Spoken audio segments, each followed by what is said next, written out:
Okay.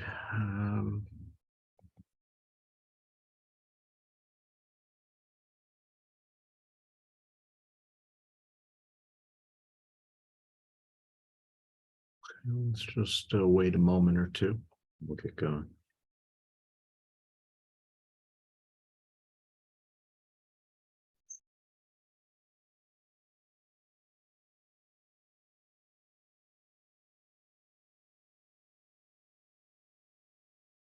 Everybody have a nice weekend.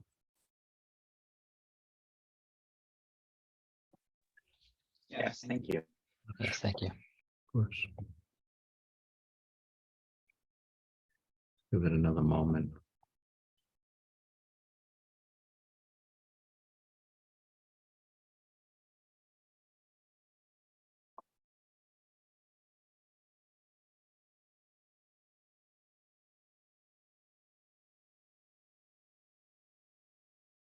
All right, so this is a brief one.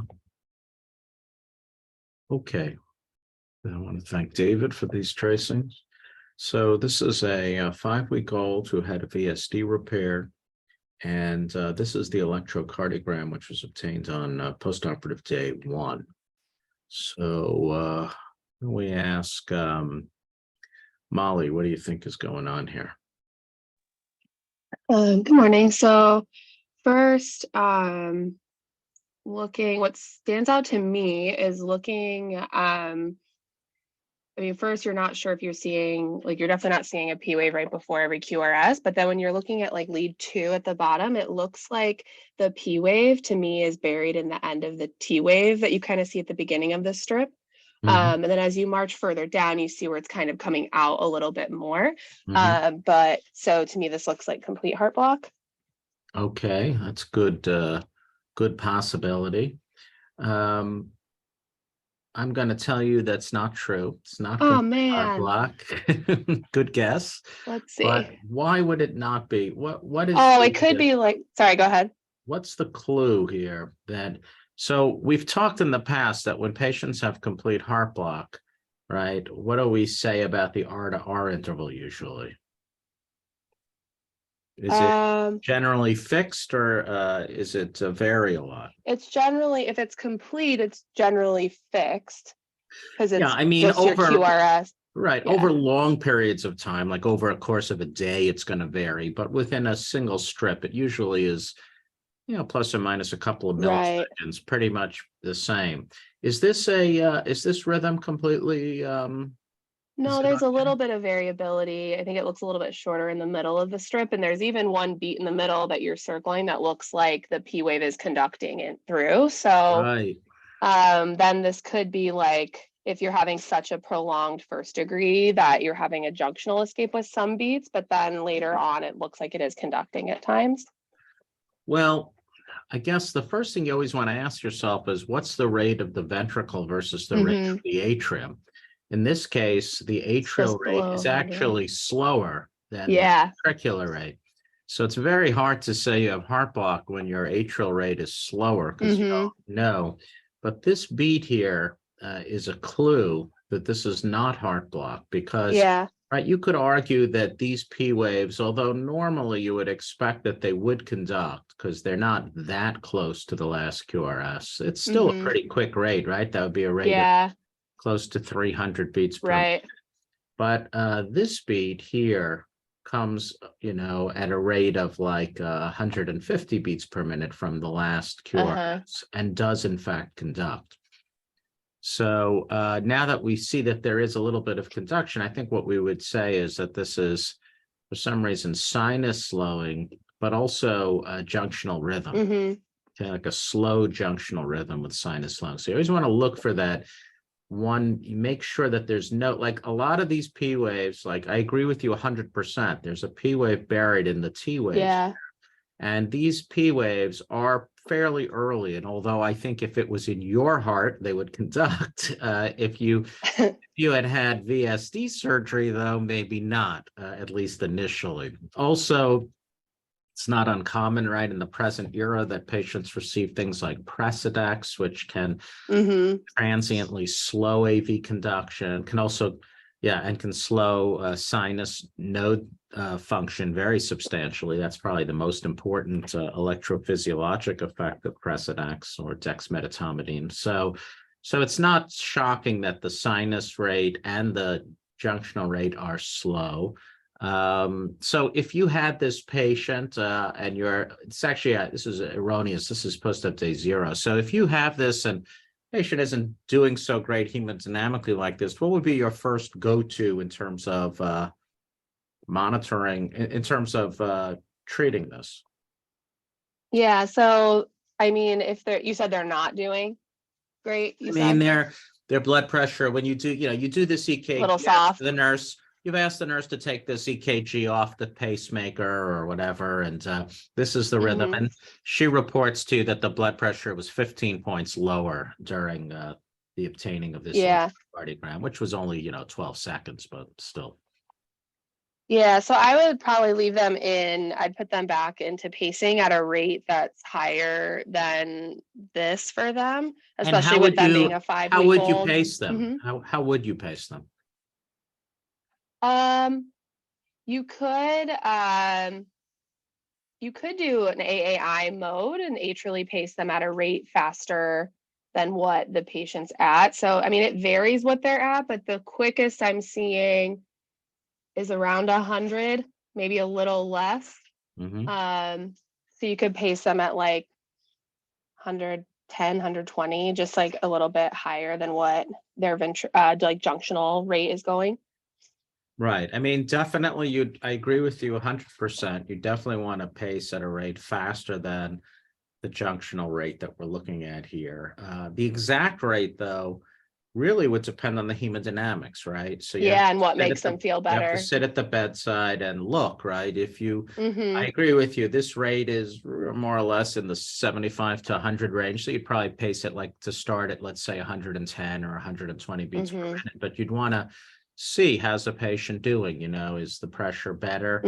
Might even if things improve, you might even want to see, is it better at 130? A lot of the time what you want to ask yourself the question when you're sitting at the bedside is, what do you think the patient physiologically needs? In other words, if the conduction were perfect, if the sinus node were perfect, but you had just gone through a traumatic surgery, which any surgery is, right? A big VSD, let's say, and you've had a bypass run and what have you, you're going to be in a low cardiac output state. And so you may need, right? There's only 2 ways we can enhance our cardiac output, which is to increase stroke volume or heart rate. And since we can't really adjust stroke volume, the only other thing we have is heart rate. So you have to determine what the best heart rate is for the particular patient. And so I agree that a priori, if I were just making a guess, I would say exactly what you said, 110, 115 beats per minute. But ultimately, the best test is to do that and then sit at the bedside and see, what happens to your central venous pressure, your RA pressure, what happens to the blood pressure. Maybe it's worth getting a lactate level 30 minutes after you've started it to see that you're in your optimal shape. So here is actually an atrial electrogram that was obtained by the astute cardiology fellow on call. And what do you think that's showing, Molly? I mean, it basically is in agreement with what you're confirming. Yeah. Go ahead. I'm sorry. That's okay. So yeah, it's confirming because you're able to clearly see, especially at the beginning of the strip, suspecting, like as we thought, that the P wave was buried kind of in the T wave, and you see that definitely at, marching along the bottom. But then as you get farther out, you're able to see, and then especially where some of the beats, you can see where it looks like it would be a conducted P wave. So confirming that our atrial rate is slower and that we have that junctional right. And this beat here is analogous to the beat that we looked at on the prior treatment, right? Yeah, exactly. This QRS comes in a little earlier. Do you have any thoughts about what's going on with the ventriculo-atrial, right? So these are the QRSs. So these correspond to the V. So when you're, again, for everybody, when you're looking at an atrial electrogram, you want to look at the leads that don't have the atrial electrogram so you know what is A and what is V. So This is the V, and this little sharp spiky thing is the A. And do you notice anything in terms of the relationship between the V and the A as we're going along here? It's looks like it's kind of prolonging that first beat, especially where you clearly, it looks like the interval's increasing between the two. So how would you describe that? If I was on the phone and it was 1994 and you were a cardiology fellow, as I was at the time, and you didn't have the beautiful cell phones of today where I could see the tracing, how would you describe the behavior that you're observing here in terms of VA conduction or VA relationship? That it's like, I'd say that it's progressively increasing. Right. So it's actually, you could argue that that's a VA Wenckebach, right? It's actually, Yeah. so this is I believe this is a demonstration of ventriculoatrial Wenckebach. And the pattern repeats itself here, right? Long, Yeah, longer, you see it again. longer, and then it's long enough. This probably is not conducting. This PR is too short, but this one conducted though, I think.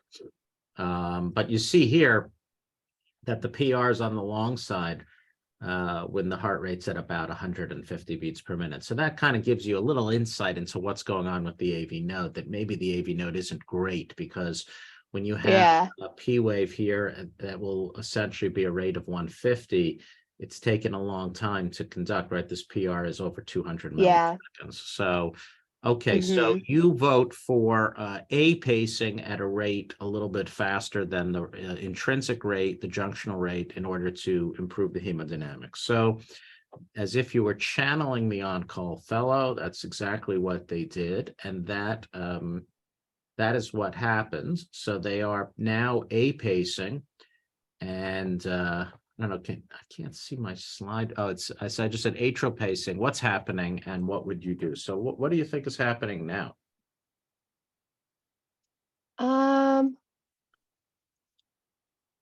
let's see.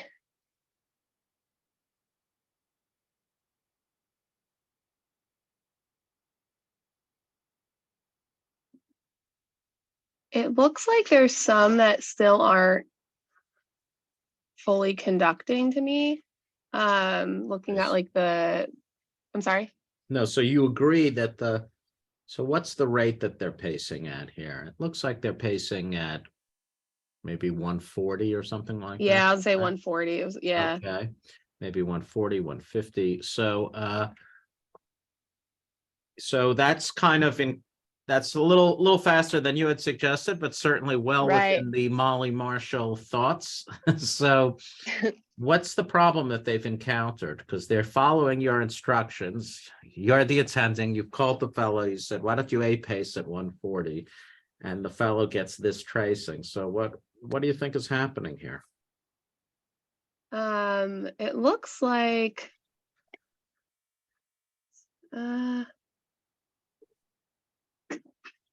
it looks like there's times where you're like, what I'm seeing is when you're looking, it looks like 1, 2, 3 beats or so in, it looks like there's a paced atrial beats that then you're not seeing something after.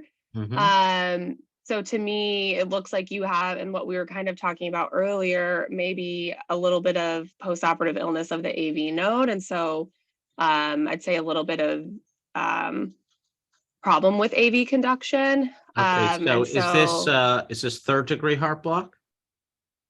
I would say no. No, it's not, because we are conducting on some right here. Right, because we're seeing some that look like they're exactly. Is it first degree heart block? No. No, because we have a non-conducted beat, and in first degree block, every single beat conducts, albeit with a long PR interval, right? So it's a form of second degree block. So the two choices we have are Mobitz 1 or Mobitz 2. So what would you surmise is the mechanism here? So you're so you want to see if you're having prolongation of your PR before the dropped beat. And it looks like you do, I think, especially when you're looking at the first 3 beats, it looks like to me like the PR interval is increasing, excuse me, slightly, and then Yep. you have that drop beat. Yep. So what would you So I would call say this this is then? Mobitz type 1. Right. So if you were calling me on the telephone in the middle of the night and said, we just had this accelerated junctional rhythm with slow sinus rhythm, and I paced at 140. And the way you would describe this is that I see Wenky Buck, right? And we see that the PR interval is getting longer and then blocks. Now, Yep. what makes this a very nice tracing is that we can actually see that we're capturing the P wave, right? We see a P wave after the pacing spike, right? This could be non-capture, but it's not. There is, in fact, a P wave after it, and there's no QRS. And then again, short PR, longer PR, longer PR, longer still PR, capture the P wave, no QRS, junctional escape. So this is atrial Wenky-Buck, or AV Wenky-Buck rather, or Mobitz 1 block. So now you have this problem. So what are your options now? Because the patient does seem to have better blood pressure on the conducted beats, but obviously every third or fourth beat is not conducting. And by the way, notice how the beats are grouped, right? You see a couple of beats together. Yeah. A pause, a couple of beats together. That's very typical of anybody who's Wenky-Bocking, is so-called grouped beating. This was something that one of my mentors, Dr. Hordoff, used to always mention when he was talking about Mobitz 1. Okay, so you have this group beating, you have Mobitz 1, and you're like, okay, this is not working optimally at this rate. And let's just, for the sake of conversation, say this is a rate of 150. We are not able to conduct one-to-one. So what are your options at this point? In terms of, it's especially if it seems like hemodynamically we like this rate, but we're still just having the issue of the dropped beats, then you could change the pacing mode to a DDD mode so that you can prevent that those dropped beats from happening. Right. So then basically you're pacing both the A and the V, confirming that you have AV synchrony all the time. Okay, that's certainly a very reasonable approach. But let's say you do that, and you notice, though, that the blood pressure is actually not as good as it was with the A pacing. Before we go there even, would you make any recommendations to the ICU staff in regards to this patient having Mobitz 1? Any medical interventions you could do to potentially enhance AV conduction?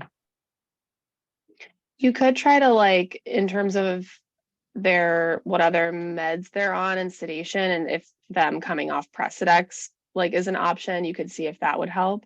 Yeah, definitely. You would probably ask that if they're on a good amount of Precedex to either lower it or even discontinue it. In the present era, most ICU doctors, who especially younger ones, are so used to using Precedex, I'm not sure they even know how to use the old school approach of narcotics and benzodiazepines, but definitely that would be probably an important intervention you could try and get rid of the potential toxic effect of dexmedetomidine. Anything else you could do with pacing, maybe, to enhance? What about steroids? Do you think steroids is what would be the potential benefit of giving steroids to a patient like this?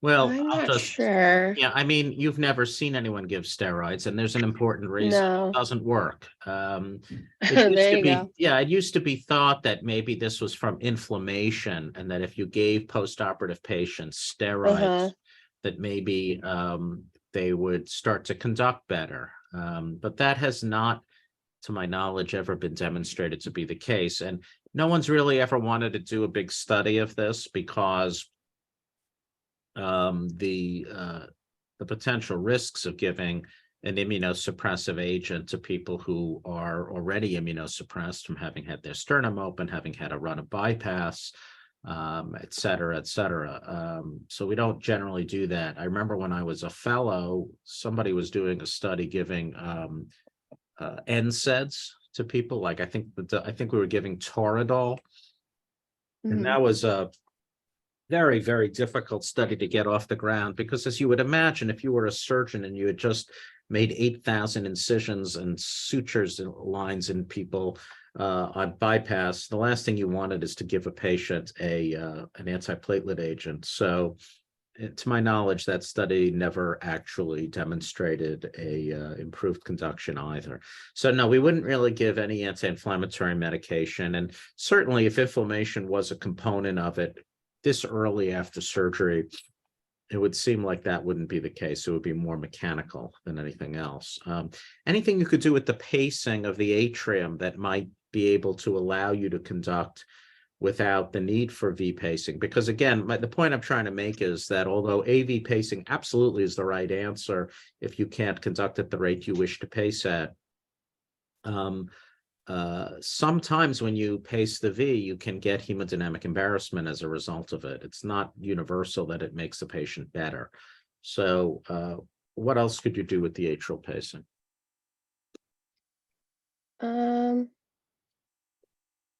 You could increase the rate further. Well, if you increase the rate But further, I don't know that that's eventually you gonna, would like, probably go yeah. to 2-to-1. And so I guess you could Yeah. pace at like 240 and then maybe get a rate of 120. But Yeah. the point I'm trying to make is you could pace at a lower rate, right? You're wanky Oh, yeah. bopping at about 150, but maybe at 130, you would still be substantially above the intrinsic rate, but you would be conducting 1-to-1. So that would be another option, would be to pace at a slower rate. Now, it might be that hemodynamically that is inferior to AV pacing at 150. But then again, that's the sort of the art of this. You have to basically sit at the bedside and figure out which is better for the individual patient. Is the patient hemodynamically better with a pacing at 130 with a long PR, let's say it's 200, or is it preferable for the patient to be AV paced with a normal AV interval that you determine, say 100 milliseconds at 150? And every patient's going to be different in this regard. So you have to basically sit there and determine which of those is preferable for the patient. Now, the patient's mother is standing there, and she is an endocrinologist, and she's very unhappy to see that her child is needing pacing. And she says, "Dr. Marshall, what is the chance that my baby is going to need a permanent pacemaker?" What would you say? I would tell her that it's not uncommon for people to have similar issues like this early post-operatively, and that I would anticipate my hope is that he or she would not need it ultimately, but that we wouldn't know that, and it'd have to be something we'd continue to assess every couple days. Well, okay. And she says, "Well, I'm very data driven. I am the PI on 6 NIH studies on large data sets. What's the statistical chances, Dr. Marshall? I don't need these platitudes. I need data." So data-wise, by like you're on post-op day 0, right? You're wanky bocking at a rate of about 150 beats per minute. So what would you tell her is the chance that you're gonna? I mean, there's no right answer to this. I'm being a little foolish here. I apologize. The short answer is that probably for sure we know this. If you're in complete heart block on postoperative day 0, you have about a 2/3 chance of recovering and a 1/3 chance of not. Okay, that's true. Recently, Sunny Duong, someone we all know, just published a paper from Stanford when he was a fellow, showing that certain types of congenital heart surgeries, specifically LV alpha tract surgeries, patients who have L transposition, and then people who have AV valve surgery, particularly AV valve replacement, they are higher risk for permanent heart block. And he actually showed that if by postoperative day 4, you were still in heart block, that almost nobody recovered conduction. And so the purpose of his paper, which was an AI or a machine learning study, was to essentially demonstrate that in that subset of patients, machine learning had demonstrated that basically you didn't need to wait the typical 7 to 10 days or 9 days that we normally would recommend, because the likelihood of recovery was very low. But in a VSD and somebody, so if you, in this patient who had a VSD surgery, who does not have complete heart block, we would think that the likelihood of recovery would be fairly high, particularly someone who's also on a medication that can cause AV slowing. And so I would probably give a very optimistic estimate of over 80% chance that it would recover, maybe even in the 90% range by the time the child goes home. But, obviously, as you said, have to monitor and see. Any questions about this? Oh, okay. We beat this to death. All right, go forward. All right, so here we are. This is an ASD closure. Patient had ASD, let's say cath closure, and is in your office on post-op day 10, and this is what you see. So what do you think this is, and how would you manage it? I'm going to ask our resident interventionalist to be Dr. Bebbia. You're doing your clinic. You are very pleased. This was a large ASD. You were very proud of yourself that you were able to close this very large defect. And this is the electrocardiogram that you are seeing in your first post-op visit. Good morning. Well, first of all, I'm not so proud anymore after seeing this EKG. So, and I see obviously a heart block, and let me figure out what degree is this. So I can march the P waves through the whole EKG, and I think maybe 1, 2, 3, 4. So the 4th P wave is probably conducted, as well as the 7th P wave is conducted. Well, The rest of them. I mean, what do you think is going on with the R to R interval? R is fixed, so that Pretty tells fixed. us that it's. And Yeah. what's So the that tells us. atrial? What's the atrial rate, Sir? And the atrial rate is 1, 2, 3, 4, about 60 probably, if not slower than that. 60 or 70 beats per minute, and the ventricular rate's slower than that even. Yeah. So I would argue that tells none us of these, I don't think any of these P waves are something conducting. conduct. I agree that, I agree, that this beat appears to be conducting, right? It has a long but not crazy PR interval, but this R to R is pretty fixed. So I don't actually think this is conducting. So then it's obviously a 3rd degree heart block. Yeah, I think this is 3rd Complete heart degree. block. So you have this 40 millimeter Amplatzer device in place. And what would you do at this point? Yeah, that's a good question. I mean, my options are either, extreme ones like going and taking this occluder out. But I guess the chances that if this patient goes to the open surgery instead of transcatheter, there's probably a good risk that he might end up with the same degree of heart block. Right. So that would be option 1. The second option would be to consider a pacemaker. Right. I mean, I think there's no right answer to this. This is obviously a nightmare for any interventionalist, but even more for the ASD patient.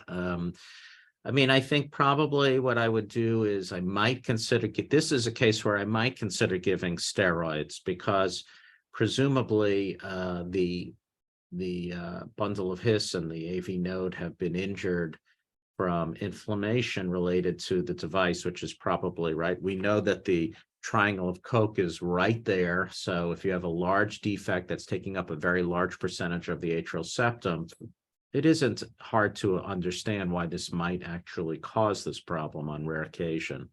And so one option would be to admit the patient and try a short course of steroids to see if with an anti-inflammatory you see conduction.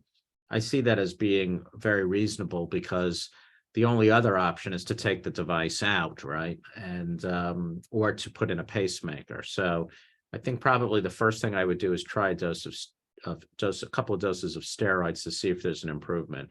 If there were no improvement, then probably, since it's related to the procedure, the next step would be to take the device out and hope that with the removal of the device, there will be a resolution in the heart block. An alternative approach would be to just try steroids, and if it failed, to just put in a pacemaker.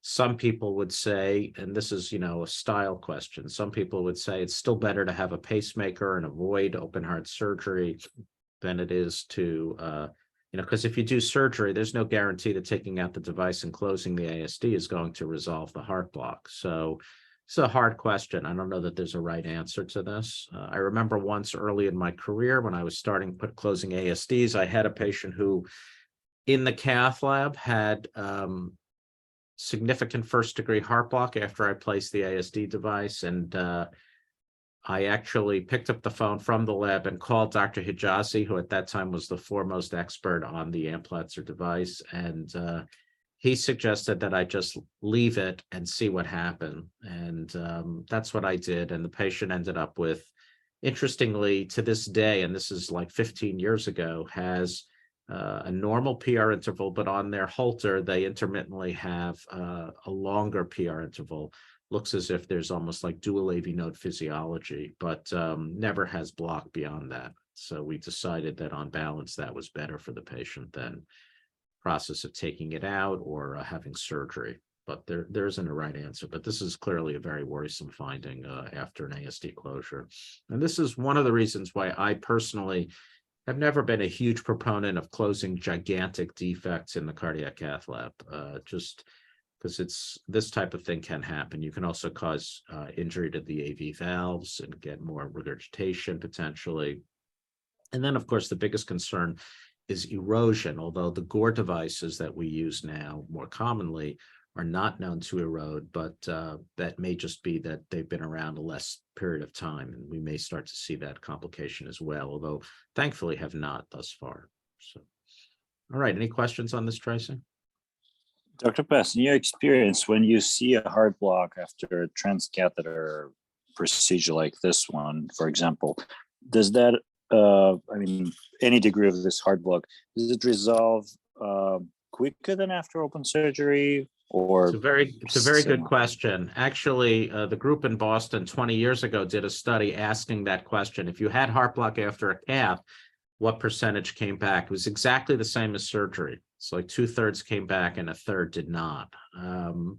But the thing is, I have a very strong belief that if you observe or notice the block in the middle of the procedure and you remove the offending item, you often get resolution. For example, one of the most common times we see block during procedures is when we're doing things like things that involve putting big sheaths out to the pulmonary artery, because that big stiff wire, whether it's an Amplat super stiff wire or a Lunderquist wire, can really be pushing aggressively at the anterior septum and an area where the AV node is located. And it's not uncommon that just the wire itself can cause heart block. And I think that this is why I'm always emphasizing you have to keep an eye on the ECG while you're doing the procedure.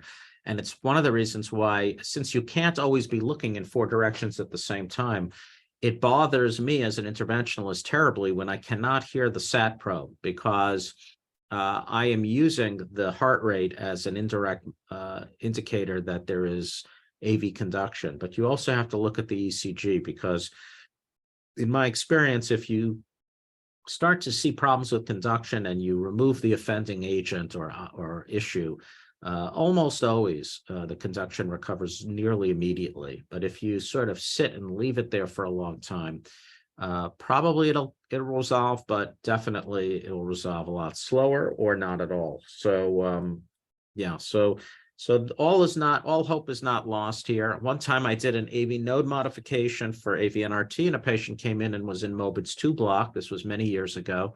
I was very upset about that. I gave that patient steroids like 10 days after the ablation, and it actually resolved.